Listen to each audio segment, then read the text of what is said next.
Mhm. Tak všem dobrý den, nebo už dobrý večer. A dneska si spolu s vami popovídáme o velmi důležitém tématu. Jak budovat osobní brand a proč je pro nás tak důležitý. Dobrý den. Tak, tady pro vás mám takový rozvrh, o čem jsme dneska budeme mluvit. Co je osobní značka a proč je klíčová v beauty světě, základní pilíře osobní značky, obsahová strategie a jak přitahovat klienty. Takže na úvod se chci zeptat, kdo z vás už aktivně vede Instagram, nebo jste jako začátečníky ještě. Klidně můžete taky napsat do chatu, nebo nevím, jak řeknete, abych věděla, kdo je kdo.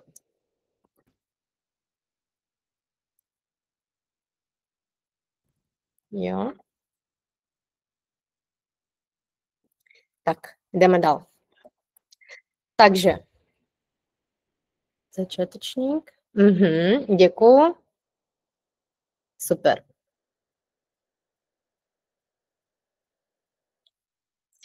Takže co je osobní značka a proč je dnes klíčová v beauty světě? Myslím, že určitě už víte, že na trhu je velká konkurence, zejména ve vašem oboru. Proto chci vám ukázat některé účty, například první dva, to je kadeřnice a mám pro vás takový dotaz. Vidíte nějaký rozdíl mezi těmi účtami? Taky můžete napsat, abych jsme s vámi trochu byli v kontaktu.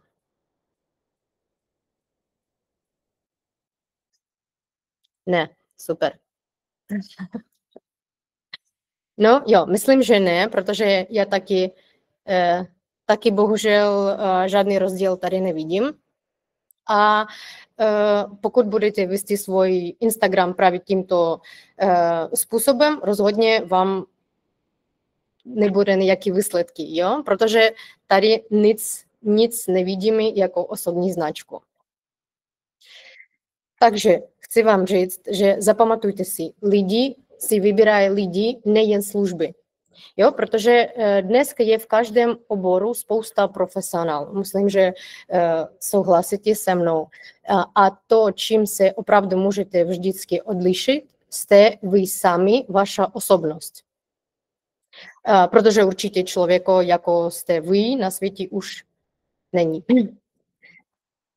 Takže jdeme dál. První věc, kterou lidi uvidí, když navštíví váš profil na Instagramu, je to, jak je váš účet zabalený. Jo, jak je bio jasně a srozumitelné, zda máte připnuté příspěvky, díky kterým se o vás lidi rychle dozví víc a jak působí celkový vzhled profilu, jestli je estetický, sladený a vyvolává důvěru. Takže určitě pokud váš profil vypadá tak, jak bylo v ukázce výše, lidi vás sledovat nebudou.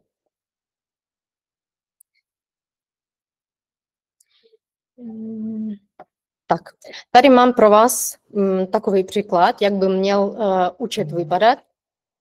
A podíváme se na ten první účet, jo, Marie Dokoupilova například, jo. Zrozumitelný profil. Co jsme vidíme? Vlasový stylista, školitel, technolog pro značku, majitelka salonu. Co myslíte?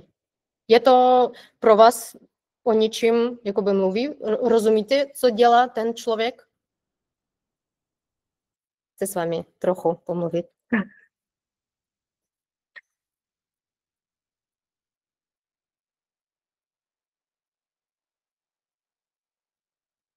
Napište klidně něco do chatu, abych viděla, že jsme s vámi spolu tady mluvíme. Je to takové.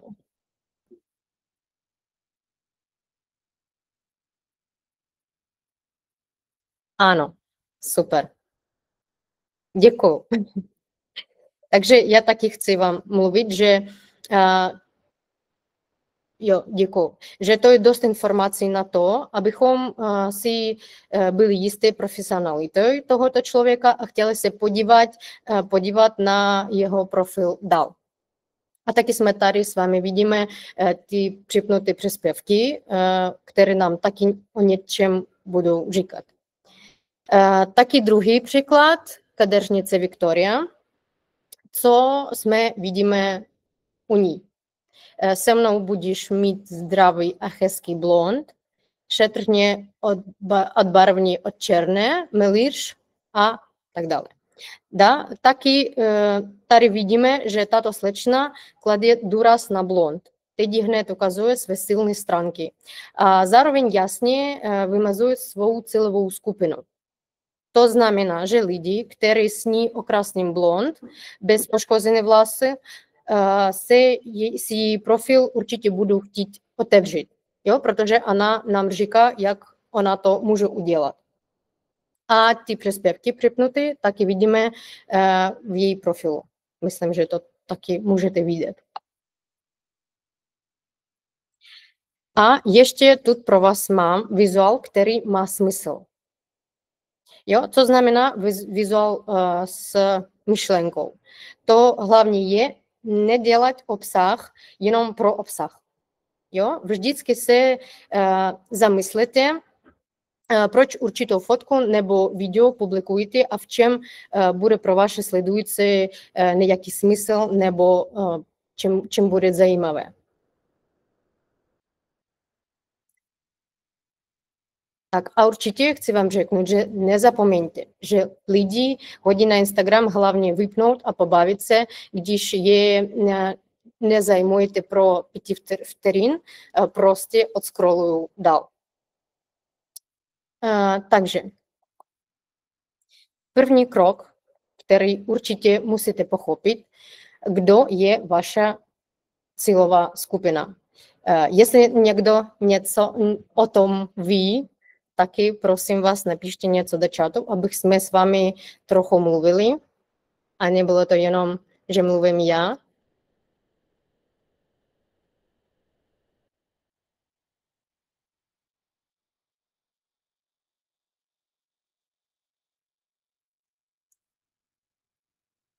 No, vy musíte vědět, proč by měli mít zájem právě o váš produkt, jaký problém jim pomáhá řešit a čím se lišíte od ostatních.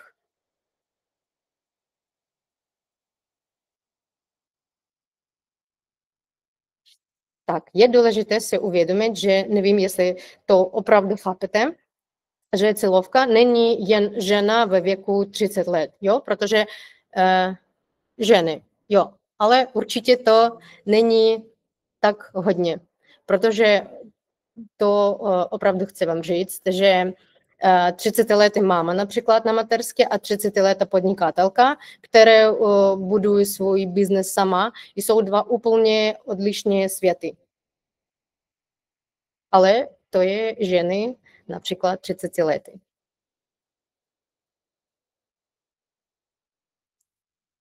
V podstatě cílová skupina jsou... Tak, chviličku, budu se dívat, co píšete.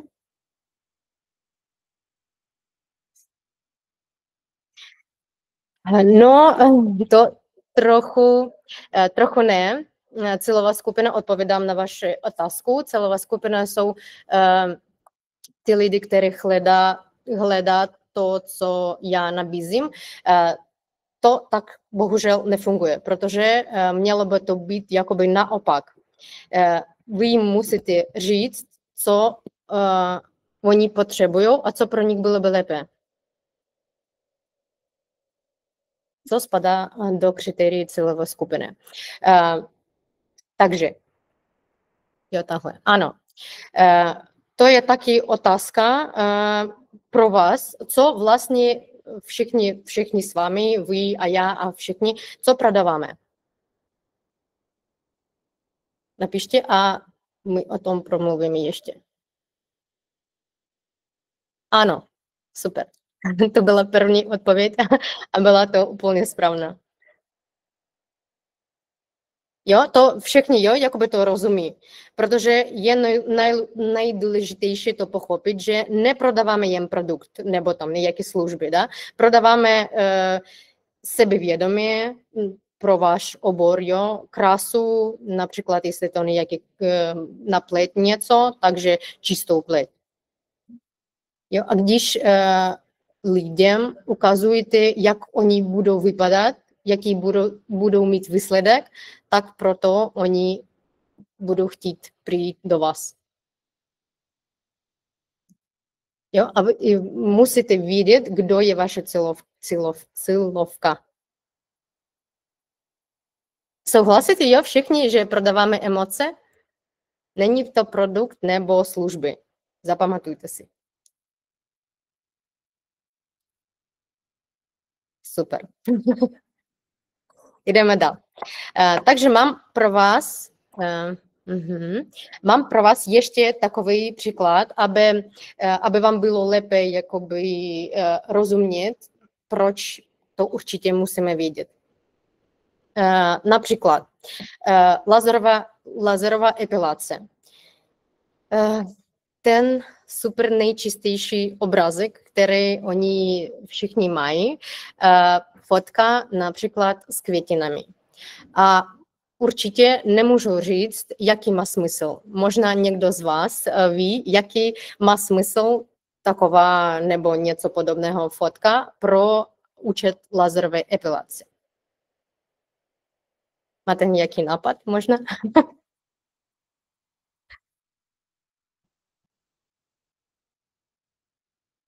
No, nebo například video.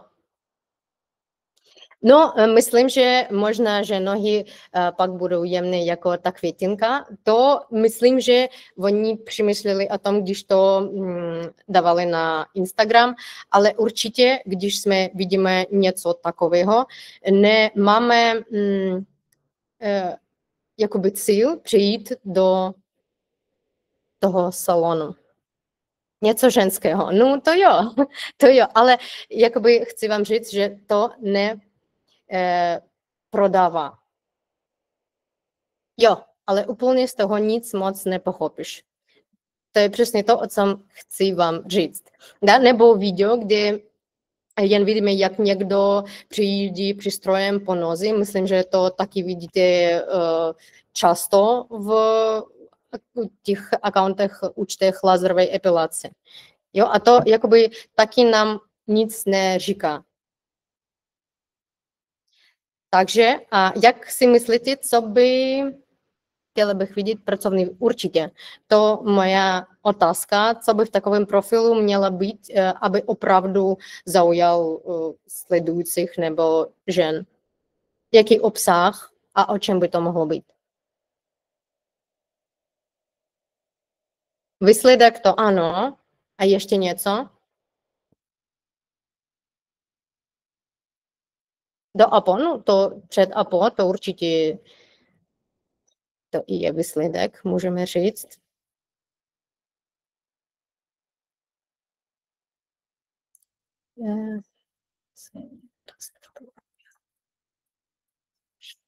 Určitě odpovídám na otázku, prostě někdo neví, jak to vůbec funguje. To souhlasím, ale jaká tady důležitá věc, abyste rozuměli, že možná někdo neví, ale myslím, že jedno nebo dva video být může. Jo. Mýty o laserové epilaci, ano, to super. Recenzi to také super.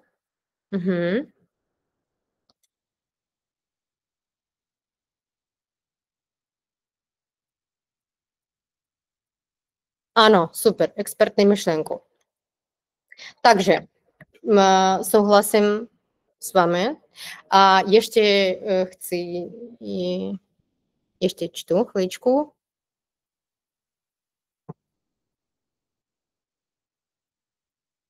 Jo, Super. Žena měla z toho nějaké nízké sebevědomí a teď už ne. To úplně o tom, co chtěla bych vám říct, protože mnohým lepším by v tomto případě bylo natočit videorecenzii, co už jste psali, a kde žena mluví o tom, jak se jí po epilaci změnil život.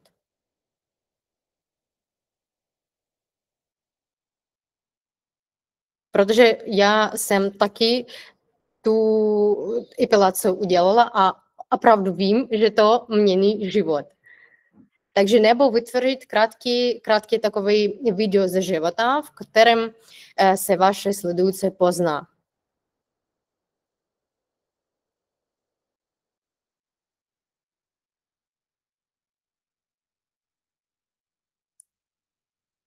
Jo. Takže určitě ještě my musíme vědět, proč ženy to dělají v tomto případě, jo? Abych se cítila sebevědomí, co už jsme řekli, abych se cítila pohodlně a v klidu a aby ušetřila čas a zbavila se podrážení určitě. Jo, a příklad toho video ze života, například, že žena jde na rande a vůbec nemusí řešit, jestli její nohy vypadají dokonale krásně a hladce. Jo, to jakoby oni v tuto chvíli určitě rozumí, proč musí tam být, proč jdou na tu epilaci. Jo, rozumíte, o čem mluvím? A jaký musíte dělat obsah pro svou celovou skupinu? Rozumíme, super.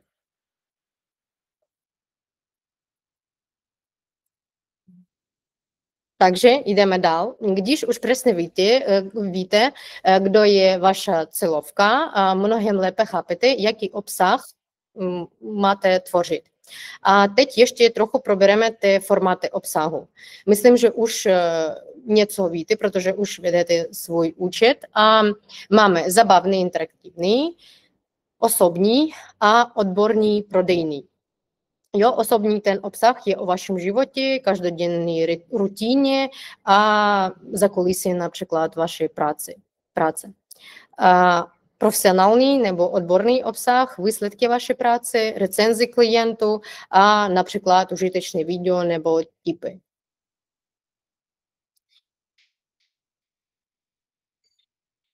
Tak teď už s vámi trochu můžeme říct, že rozumíme, jak to funguje, jaké problémy pomáháme řešit našim sledujícím a zbývá pochopit, jak je technicky přilákat. Jo?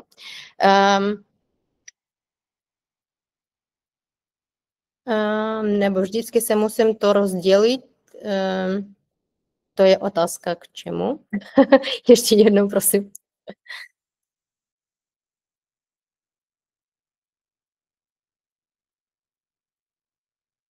Ne, určitě to musíte spojit, protože odborní stránka a osobní stránka to jste vy. Jo, jestli budete mít účet, kde jenom ukazujete práce nebo například i výsledky, to klienty nebudou, jakoby to nemají takový velký, nepřitahuje klienty. Protože, jak ukázala vám na těch příkladech, jestli máte jenom práce, tak odlišíte od ostatních odborníků. Jo?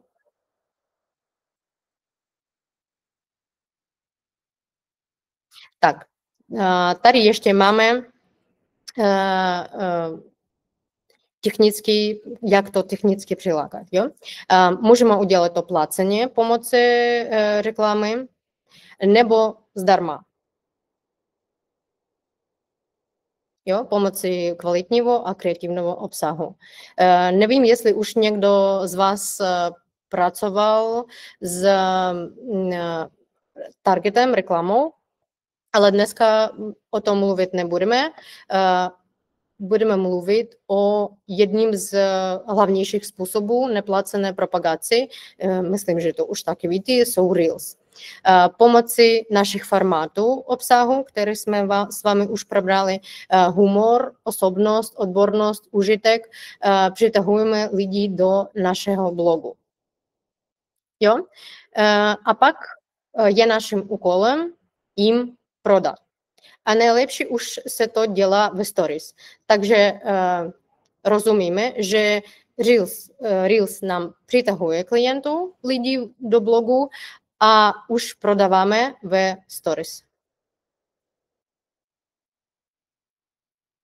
Jo. Takže co musí být ve stories? Je důležité ukazovat lidem za kulisy vašeho podnikání nebo práce, ukazovat svůj život, jste skutečný člověk, no, jako všichni, ukazovat případové studii, výsledky práce, to jsou jako přirozené prodeji, protože když lidi vidí, jak pracujete, vidí výsledky vaše práce, určitě chtějí to taky udělat. Jo, u vás, a to je důvěra. A tak odpovím, co je lepší, target nebo topovat příspěvek? No určitě target, topovat příspěvek to jakoby nefunguje tak dobře. Funguje trochu stejně, ale to je dražší, 100%. Takže lepší bylo by to dělat target.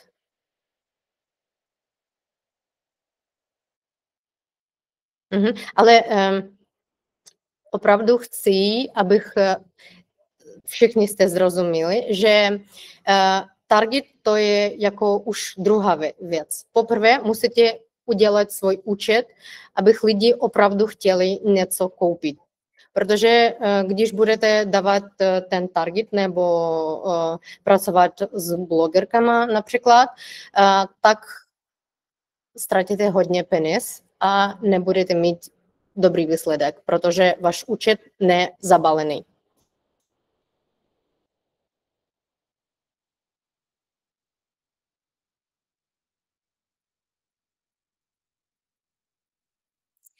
Takže myslím, že už teď máte alespoň částečnou představu o tom, jak správně nastavit profil, aby lidi chtěli vás sledovat a kupovat vaše služby.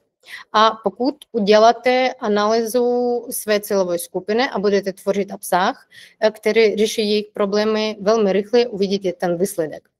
A ještě se trochu s vámi vrátíme k tomu, co tam musíte mít. Zrozumitelný profil, bio, jo, vaše, připnuté příspěvky. Kdo už má ty příspěvky připnuté z vás?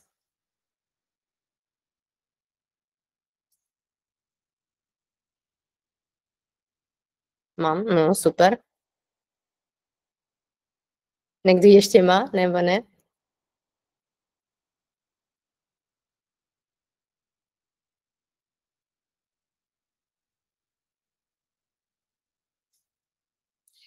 Super.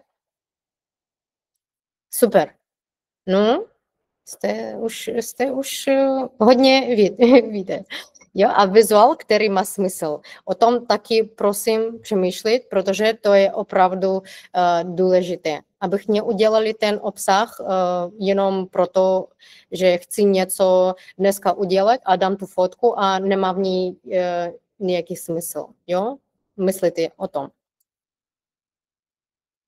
A určitě ještě se vrátíme taky k tím highlights, ty kroužky, taky ty je moc důležité, abych u vás byli a pracovali jakoby správně. Jo, tam musíte dávat důležitou informaci o tom, co děláte, jak pracujete, vaše výsledky, vaše recenzi, všechno tam musí být.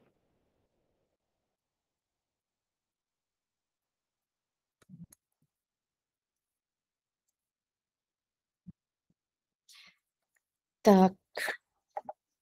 Jo, A myslím, že jsme s vámi už na konci. Děkuji, že jste přišli a doufám, že vás tato lekce trochu zmotivuje tvořit kvalitný, smyslovný obsah. Děkujeme všem, kteří se dnes k nám připojili. Doufám, že se vám náš seminář líbil a byl pro vás zajímavý. Velké poděkování patří také Karině za její skvělé vystoupení. Budeme moc rádi, když se s vámi znovu setkáme na našich příští akci. No, jestli máte nějaké otázky, můžete mě klidně napsat, nebo jestli teď něco ještě máte, můžete také se zeptat. Odpovím, nemám s tím nějaký problém. Takže jestli něco máte, napište, nebo už můžete napsat mě do Instagramu a na vše odpovím. Taky děkujeme. No.